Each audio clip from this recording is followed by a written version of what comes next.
And now it is my pleasure to welcome onto the stage Mr. Michael Gaffey, the Director General of the Development Cooperation and Africa Division at the Department of Foreign Affairs in Ireland. You have recently returned to Ireland from your post as an ambassador to the United Nations in Geneva. Michael Gaffey will lead us into panel 1, putting global education at the heart of the learning, policy coherence, and public engagement. So, Michael, please.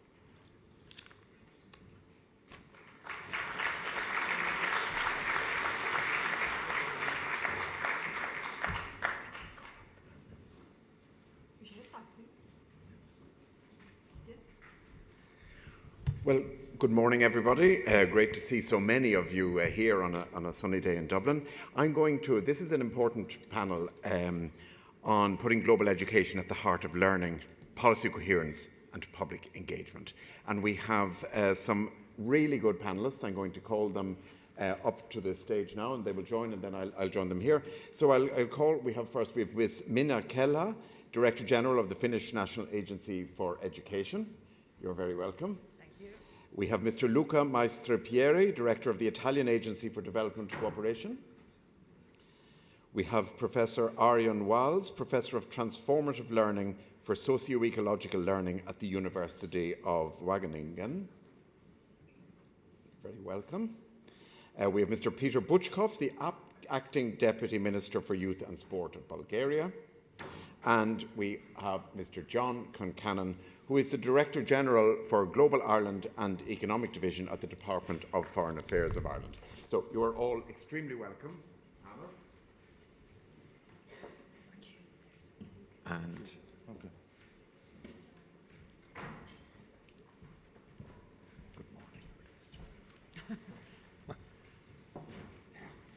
Good morning, everyone, and you're very welcome.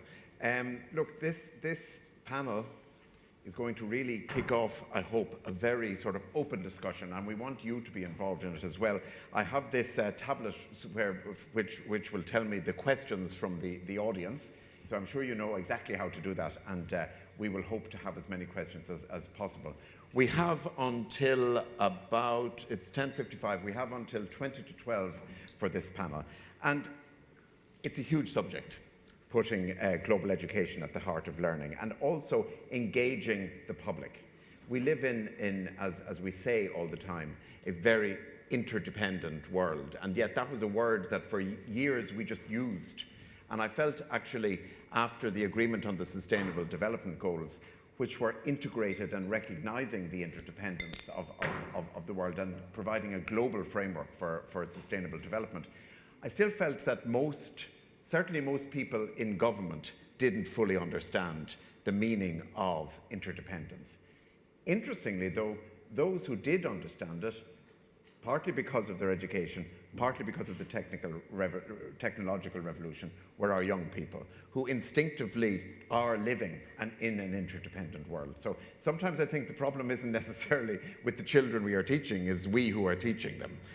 So I think it will be very good now to discuss how we can do better. Because if we didn't understand interdependence before, we surely learned something from the pandemic.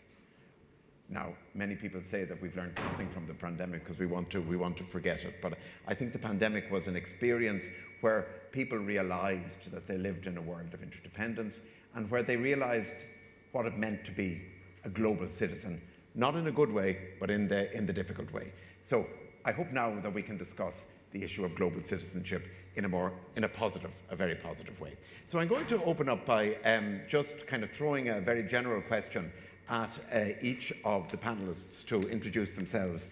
And it is in relating to that interdependence of the world and the complexity of the world and its crises, which we are grappling with at the moment. And I'm going to ask each of them if they could briefly tell us what they see are the key challenges in building an informed and critically engaged public who are committed to being active global citizens. It's a very big question, but I'll ask each from their experience to give us your reflections and your thoughts. And we'll start with Minna, Kelhä. We'll start with you. Thank you, and thank you for having me. It's a real pleasure to be here. In Finland, we see global education as an essential part of quality education. The aim is, of course, to equip learners with sufficient knowledges, competencies, and skills. But quality education is very much a question of social justice, equity, and prevention of polarization. We need to ensure that all citizens are equipped with the future skills. The government is investing heavily in continuous learning, science, and innovation, and aims to raise the educational level of society as a whole. As a part of these efforts, only recently we extended the minimum school leaving age from 16 to 18. My agency, the EDUFI, develops the core curricula in basic education in cooperation with a wide scope of stakeholders to ensure its relevance. And I do think this cooperation is the key to really get these global education aims and goals to the education and to commit the local education providers to it. And that is, I think, the most important thing. And the second most important, or they are not in an order, are the teachers. And the curricula are written in cooperation with teachers. And we need to empower the teachers and we have to trust the teachers' expertise in these matters, that they can teach this and also provide a variety of in-service training to teachers of these matters. I think these are the most important things. Great, thank you very much. Just a quick follow-up. I mean, are there challenges in empowering teachers? Of course there are. Of course there are teachers. There are different kinds of teachers, but I think the coordination of in-service training is the key, because of course there are challenges to reach the teachers. We have a big country with a few people, so the trips are long, and some municipalities don't support in-service training just to give the teachers free time or a possibility to attend, but we try. Great. Okay, Peter Butchkov, from your experience in Bulgaria, just your reflections. First, let me say that it is a real pleasure and honor to be here among you and being one of the few representatives of youth ministries on this conference. I will start with a small story. Yesterday, when we came here, we tried to land a couple of times at the Dublin airport. We couldn't manage. We headed towards Liverpool, landed in Manchester, and went back to Dublin. And what impressed me most was, except for the pilot skills, of course, was the way all the passengers acted. Can you imagine in Boeing 737, more than 150 people who go into panic in that moment? But no one did. Everyone acted as they were taught how to act, and they somehow learned how to act in these moments. For me, personally, global education is for this, to go beyond our fears and doubts as personal fears and doubts, and societal fears and doubts, and work together towards more just and sustainable world. So my experience with global education and, let's say, global citizenship somehow, is back to 2010, when I was part of the United Nations Association of Bulgaria, working mostly in the field of human rights education, empowering young people and their inclusion in decision-making making processes through the Bulgarian UN Delegates Program. Afterwards, as part of the Ministry of Foreign Affairs in the Cooperation for Development Directorate, I was working again with development cooperation, and it was revolutionary for us as an institution in 2016, when we adopted for the first time the term global education in a strategic document. Can you imagine, in 2016? And the civil society organizations have worked with development education and global education years before that.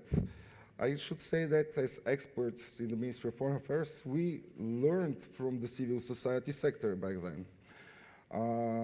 Afterwards, in 2020, for the first time, the Ministry of Foreign Affairs made a program for global education awareness raising. So you can see how sometimes the institutions are led by the civil society. So this cooperation is very important. And this is part of this interconnected world that you talked about. Sometimes I believe civil society have easier access to the trends than the institutions ourselves. Very good. And tell me, in Bulgaria now, would you say, do young people in Bulgaria see themselves as, I mean, it's a big question, but do they see themselves as global citizens? Do they have a sense of global solidarity, or do they see themselves primarily as Bulgarians? I might say we're going to the road in the way first to see themselves as European citizens, and as European citizens, as global citizens. Let me quote actually the vision of the National Youth Strategy until 2030, which is capable, engaged and empowered young people who are ready to develop their full potential and to meaningfully contribute to development of the Republic of Bulgaria in the context of the European family and the global world. So we, as Ministry of Youth and Sports, are working towards this vision of empowered and global citizens.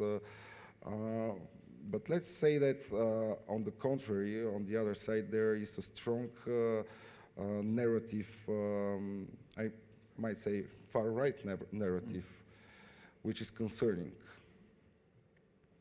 Great. Okay. I think we might come back to that whole issue of populism and its impact as it has developed in recent years. We might come back to that in our discussion. But we'll go to Luca now and tell us your reflections from your experience. Yeah, thank you very much, first of all, for this occasion and this invitation, and thanks to the government of Ireland for having invited me. Of course, I bring here another perspective, because I'm not director of an agency who deals with public education. I'm director of the Agency for Development Cooperation. So my task is to run programs of development cooperation in all partner countries where we act. We are a young institution. We were established in 2014. We started our actions in 2016, but the law who established the Agency for Development Cooperation assigned us also the task to spread the awareness on the values that are within development cooperation, and particularly values of Agenda 2030, so respect for human rights, inclusion, gender equality, sustainability, all the questions that relates with development cooperations. No one has to be left behind. So this is our task, the spread of this kind of values in our own society. So that's why within our mandate is also this very important task to achieve and sustain this awareness among Italian public, to also to help us to realize and achieve these goals in all other countries where we act. Now, what we have done since we started this action, first of all, the government of Italy adopted in 2018 a national strategy on global citizenship. It was a process that involved all institutions, governmental institutions, but also civil society organizations and other private institutions on that. This strategy was commended by the OECD DAC that came to us to visit us, you know, this peer review for development cooperation activities.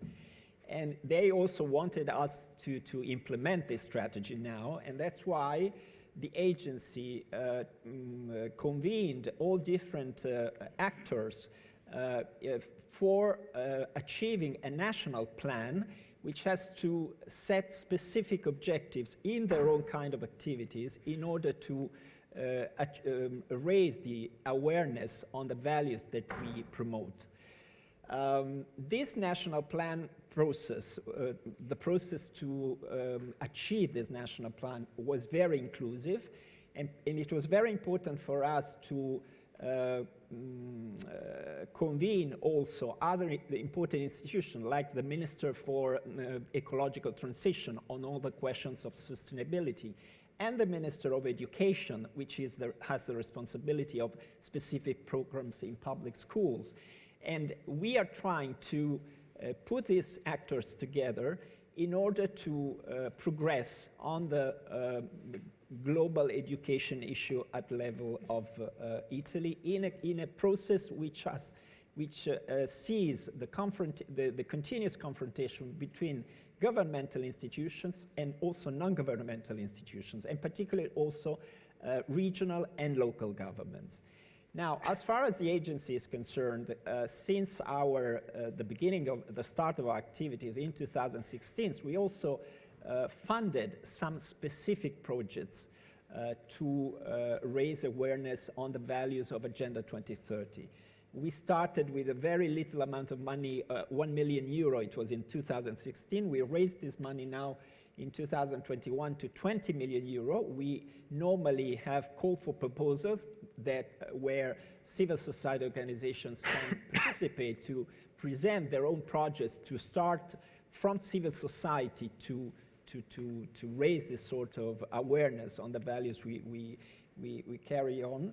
And this last call for proposal, we opened also the possibility for regional and local authorities to match their resources with us in order to strengthen also their capacity at the local level to strengthen this kind of activities. Okay, very active, but can I just ask you, because it's something we all experience, it's the whole issue of, it's a dreaded term, policy coherence, but what are the big challenges in working across the government system? Well, it's always a big challenge. It's always a big challenge because, of course, each own authority has its own mandate. And, of course, the Ministry of Foreign Affairs and International Cooperation, under which we act, has their own policy. The Ministry of Ecological Transition has their own, and so forth and so forth. But, I mean, we have, within our system of international cooperation law, we have this, let's say, system of places where we can meet together and discuss specific issues. And this global citizenship issue is one of them. So we try to, national strategy and national plan are typical example of how policy coherence can produce results. Of course, these results have to be implemented on the ground in specific actions. Sure, sure. Okay, well, thank you very much. I go to Arjen Wals next for your reflections. Yes, well, thank you also for inviting me to this important event. First of all, I think it's good to acknowledge that we also have what I would call earth rights. We need to learn to live within that safe space of humanity, as Kate Raworth, the economist from the UK, calls it, which also means to learn to live within planetary boundaries. And I think that's an important aspect of becoming global citizens, is finding that safe and just space for humanity. And I think in some ways, to be provocative, all education is global education. Our schools, our classrooms are heavily entangled in a globalizing economy. All the things we use, the materials, the technologies, but also ways of thinking. You mentioned, that we're not very good at seeing relations and connections and interdependencies. That's maybe a result of 200-300 years of learning how to think in boxes, in silos, and reducing the world into measurable things where we're very good at drawing boundaries and making distinctions, but not very good in seeing connections and relationships.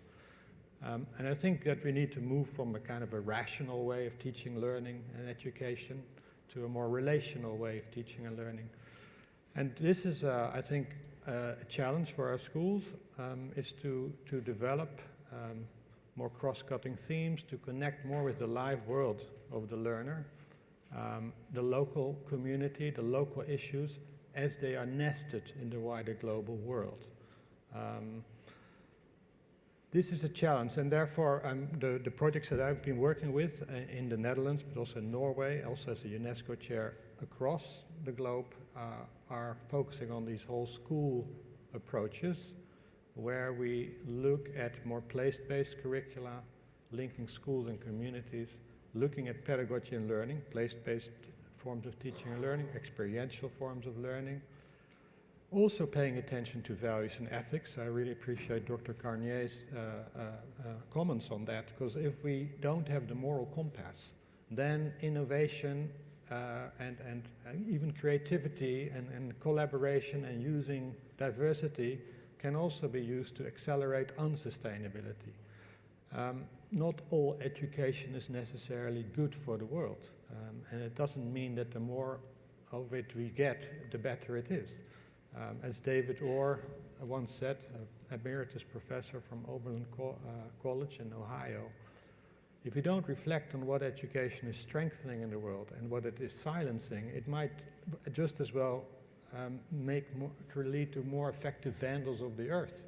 The people with the biggest ecological footprints are not the people growing up in poverty in Sierra Leone or in Mumbai or in Kampala, Uganda. They are people with bachelor degrees, master's degrees, and PhDs. So we need to really think about how do we make education more relational, also more hopeful. I think we need to have a pedagogy of hope and solidarity, where we don't focus on the doom and gloom that a lot of young people today are living in. That means experimenting with making change in ourselves, in our local communities, and seeing schools as a kind of a microcosmos of a healthy, sustainable, equitable, fair, and just place to live.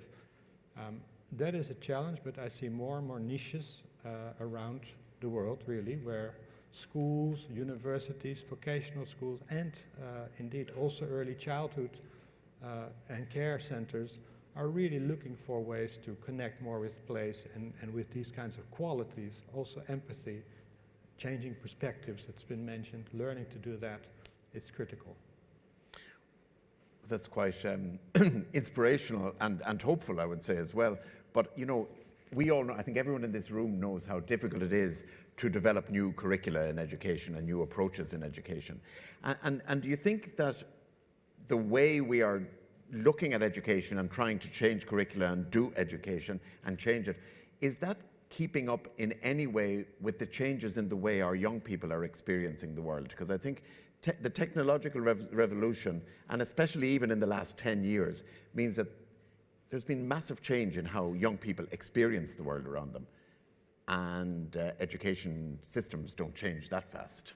Well, I think you raise important points here. The technology is a kind of an invasive, in a way, an invasive species. It dominates a lot of what we do, and we're continuously distracted, in a way, by technology. And that's perhaps a negative view of technology.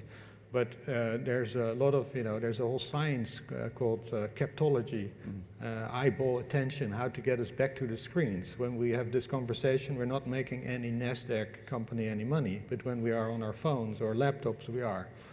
So we need to become very critical of what that does. It's kind of, it leads to like the colonization of the mind. It's the last frontier, in a way. So we need to really become aware of how is technology influencing how we think, and how can it be used to reconnect people and planet. So that's again the moral compass. Yeah. But I also think that we need to move away from a culture of accountability, management, and reflexivity, or I mean not reflexivity, but accountability, measurement, and testing, and ranking, where we are preoccupied with performativity and targets, and we do not trust anymore in schools and teachers, and becoming more autonomous in finding out what they want to learn, how they want to learn, where they want to learn. We cannot take that away from schools and teachers. So that does mean that policymakers need to create more space for localized curricula that are nested in a globalizing world. Okay, thank you very much. Thanks for that.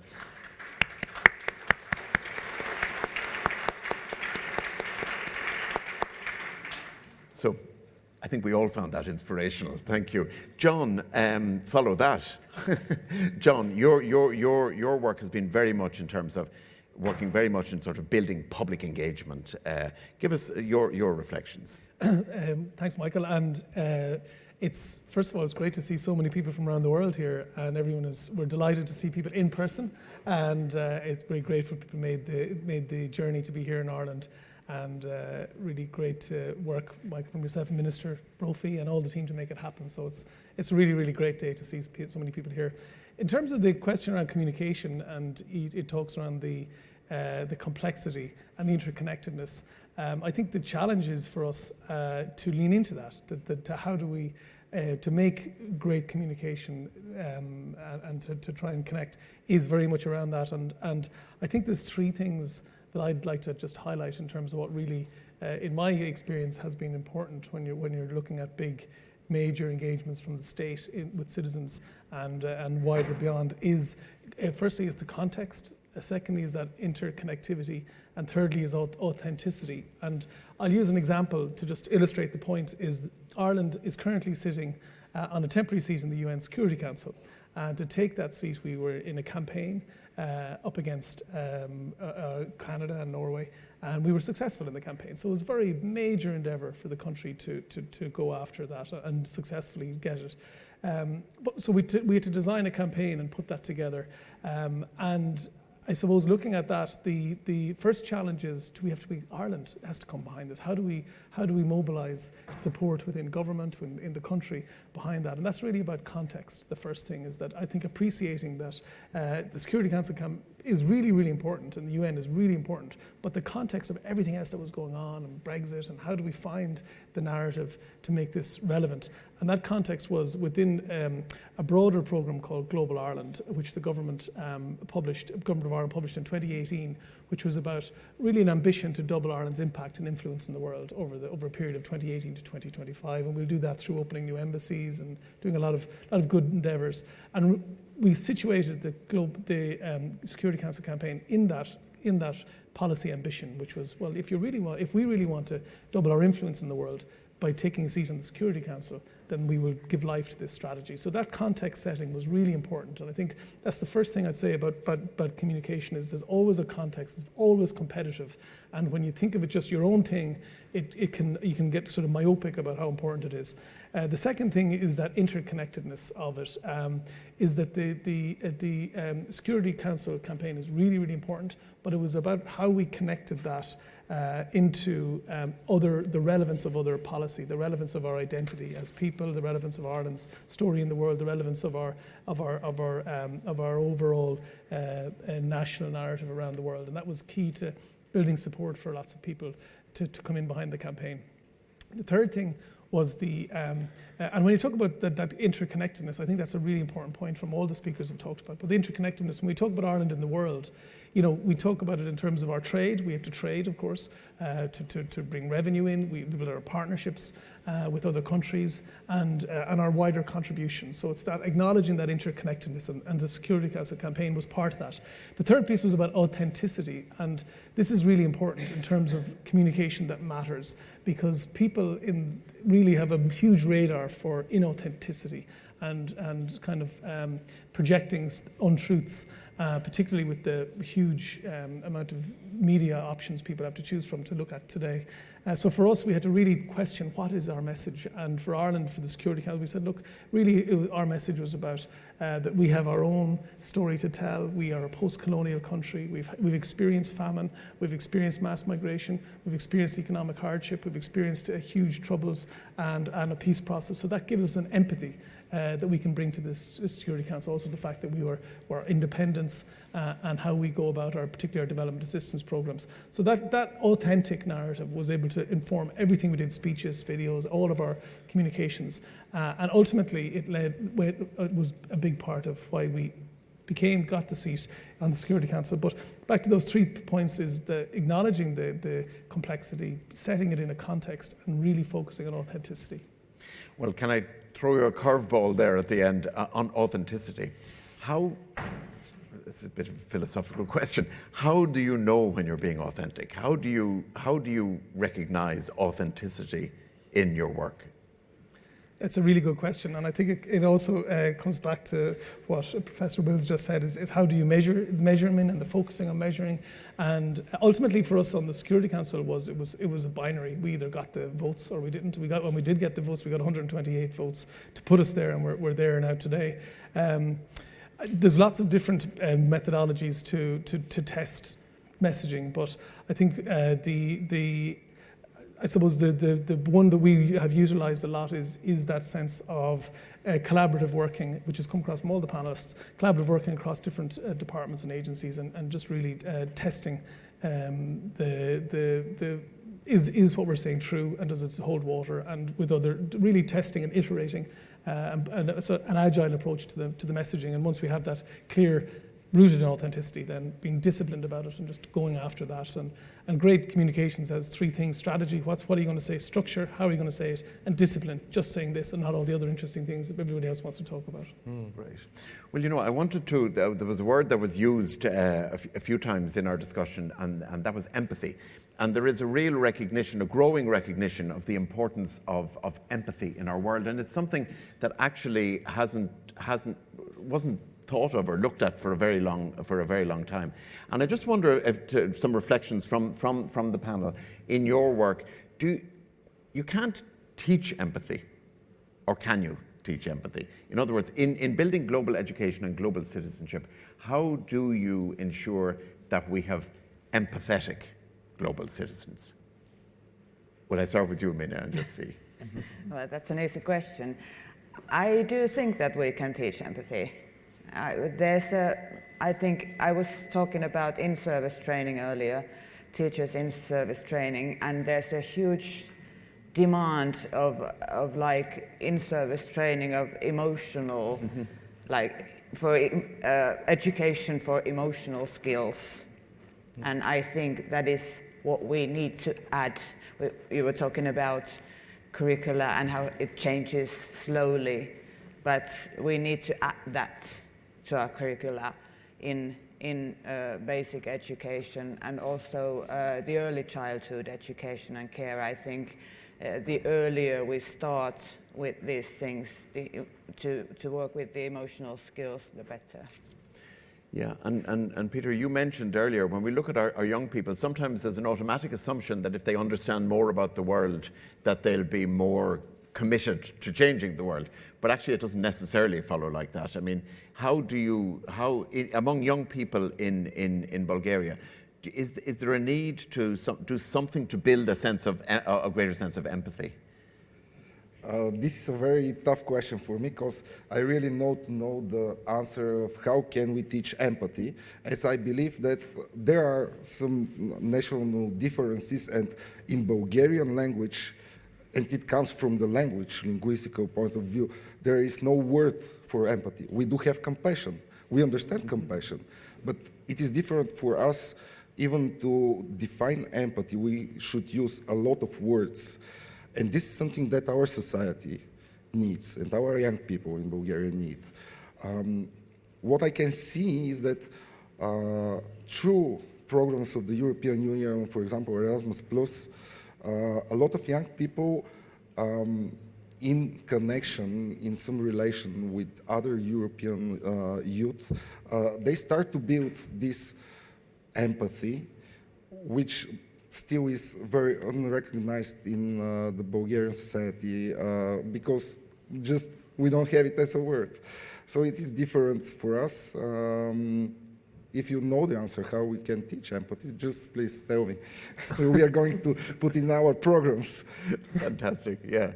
Okay, and in Italy, everyone says, oh, the Italians are fantastic, they're very empathetic, they're very friendly. But, you know, in broader terms, is there a sense in Italy of a need to do more to build global solidarity? Yes, definitely yes. Again, I come from a specific perspective, which is international cooperation. I can tell you, every year we have to pass a budget law to give resources to international cooperation, there's a big, big fight in the government, in the political arena, because, you know, it's not popular to say, okay, we fund, even if we comply with all the international, we tend to 0.7 objective, but there is always struggle when it comes to budget and budgetary line. And so we have people, whenever a budget law is passed on international cooperation, they say, but why do you do so? I mean, we have poverty in Italy. We have many problems in Italy. Why do you spend money for other countries? But then when some people realizes the projects we make and what we achieve, and definitely the results that we are trying to pursue in helping other countries, but setting problems that are global, again, the COVID, the pandemic, the climate change, the wars, migrations, these are all problems you cannot deal it nationally. And so when you let people understand really what are problems at stake, empathy starts to be producing. It's a very, very difficult process. It's not so quick fix, but I see whenever we raise the level of good communication on issues we are tackling, that people tend to understand more broadly than when they simply say, oh, what are you doing? Why are you wasting money for things and you don't think about things that nationally are more important than others? Right, okay, thanks. So, but very difficult situation anyhow, because interests at stake are always very, very divergent in their perception. Exactly, exactly. Arjen, I think we really want to hear from you about the place of empathy in global education. And well, first, there are some things that we cannot teach. I think empathy is something, it's more to do with becoming than with teaching. And it has to do with creating spaces in which empathy can unfold. And that has to do with attentive listening. It has to do with creating a space, safe space in classrooms, in schools, where people can be insecure, show their vulnerabilities, and where people can support each other. It's also not a matter of trying to measure it. You mentioned maybe, like authenticity. I was thinking about love. It's very important, but should we not worry about it because we cannot measure it? I think, and would we become better lovers if we could measure it? I doubt it. So, but we do know when there are signs of love or signs of empathy. So we do recognize it. So this, so it's really about creating a culture of solidarity, of space for experimentation, being vulnerable, developing healthy, good relationships. Then it's the same for global citizenship. It will emerge, and it will be. You will create schools where people are less stressed, where people are maybe more connected, more in tune with themselves. I think inner sustainability is just as important as outer sustainability. If you're not well inside, how can you do good for the world? So those are very much connected. They're mirror images in a way. So I think it's important that we do not make a module or a training for mindfulness or empathy, or we can have all these qualities, and I would suggest not to reduce them into kind of teachable units. I think that might kill it, actually. So, and this is also true, I think, and this is a point I wanted to make earlier, we should be careful not to add on all these kind of planetary educations, global citizenship education, human rights education, peace education, biodiversity education, environmental education, sustainability education, consumer education, etc., etc. If we try to push that onto the schools will say, we already are busy. We have to focus on the PISA, which I think is a problem. So rather than focusing on trying to add on all these important topics, focus on these qualities that we're talking about and the competencies, like dealing with complexity, system thinking, dealing with values and ethics and moral dilemmas, critical thinking. These are qualities that we need to make education more responsive to today's world, more relevant to today's world, and more responsible in today's world. Great, thank you. John. Well, it's a really interesting question in terms of empathy. Ashoka, some of you will be familiar with Ashoka, the social entrepreneur organization, global organization founded by Bill Drayton. And they have been very public to say that their view is that empathy in children in particular is the most important thing to be developed, and have invested enormous resources into that. And they have also said that it is a skill that some people are lucky enough to be born with high, naturally empathetic people, and they describe it as winning the lottery of life, because they can really, it makes their life a much easier place to be. But there is now a school of thought that empathy can be taught as a skill, and there is a particular program called Roots of Empathy that is Mary Gordon from Canada has developed, extremely impactful. Sadly, it is measured and it does deliver.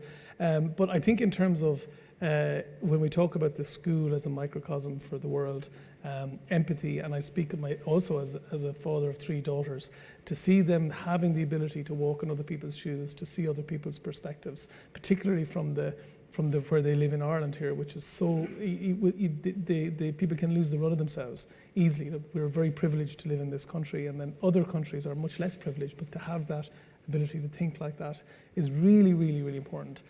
So empathy, I think, certainly I would be a very, very strong advocate for that to be a major, major focus because it ultimately leads to a whole series of much more pro-social behaviours, much more resilient individuals, independent thinking, creative thinking, collaborative problem solving, all flow from that ability to walk in each other's shoes.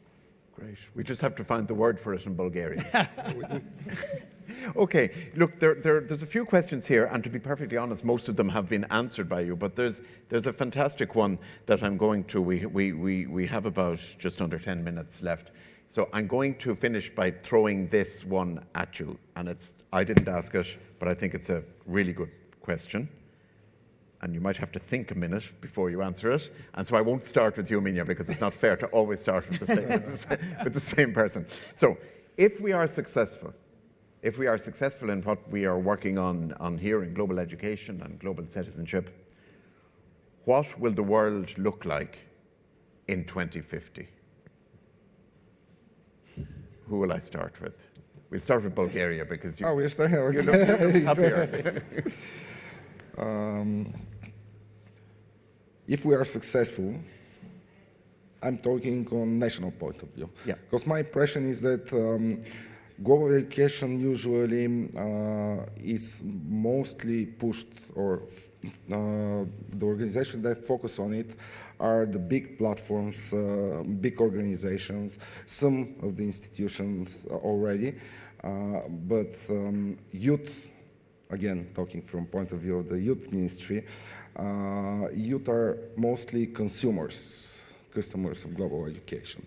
So if we are successful, and I'm very happy to see here a representative of the National Youth Councils as well, because in Bulgaria, hardly you can see representatives of the National Youth Council on conferences on global education.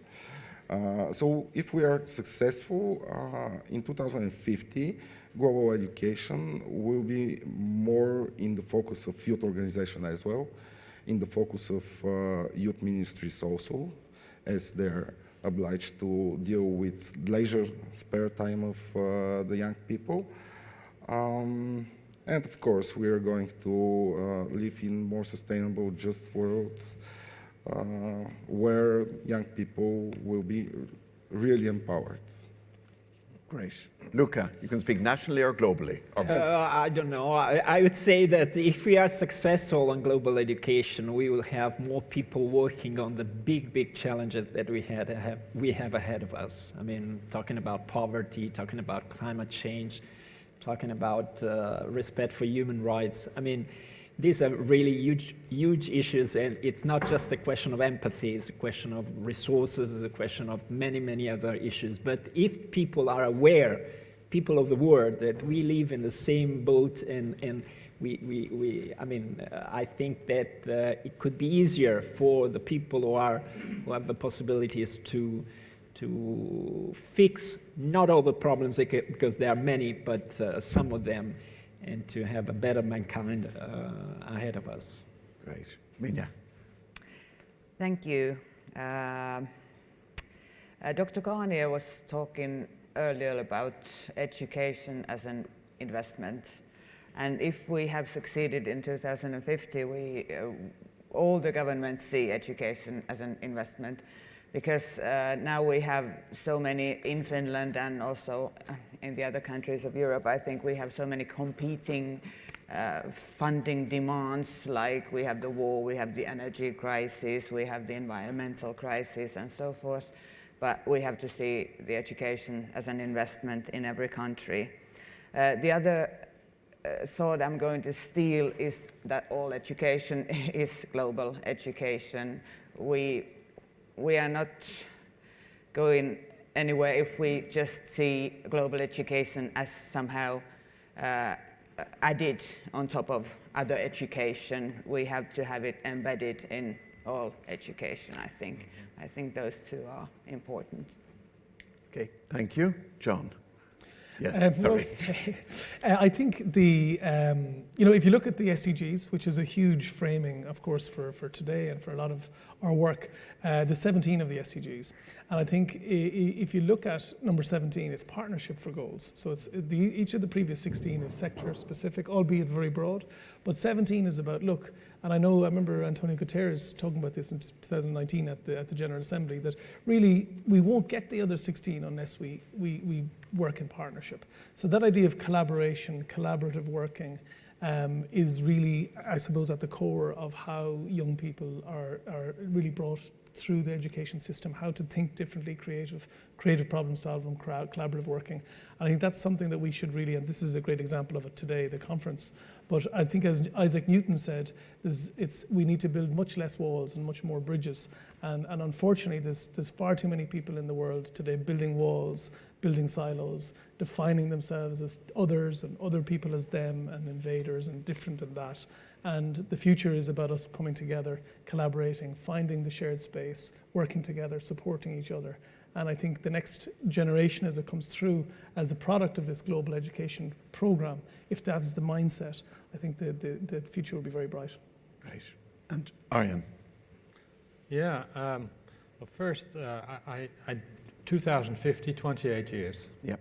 I see the clock ticking in front of me, and I think the clock is ticking. So I do hope that in 2050 we still have a lot of time to work on this some more. So this is important that we take this window that we still have, and that as it is maybe closing in terms of our ecological and social problems that we are facing today, they're big. And as that window closes down, it might also lead to what I would call an eco-totalitarian regime, where there's no space for democracy, interaction, dialogue, all these things that we're talking about. So we need to keep that window open. I think in 2050, hopefully there will be another SDG, eradicating extreme wealth inequality, which would be a very effective SDG in reducing or having no poverty, and that the SDG on the economy will be rephrased from decent work and economic growth to decent work and a circular economy. But the schools, I think schools in 2050, if we are successful, are happy, hopeful places where people like to work, where children like and youth like to go to, the most important, joyful moment of their lives when they look back at it, where it's not a place where there's commodification of everything, but commonification, solidarity, developing the kinds of qualities that help people live in that safe and just space for humanity that Kelhä was talking about, where it becomes the default, where sustainable living now is difficult, and it's a real challenge. But in 2050, it's the new normal, and this is also true for our kind of the global citizenship. Being a global citizen should be the new normal, and it should not be exclusive to us living in well, relatively good conditions at the moment. It should be accessible to all. Thank you. I think it's...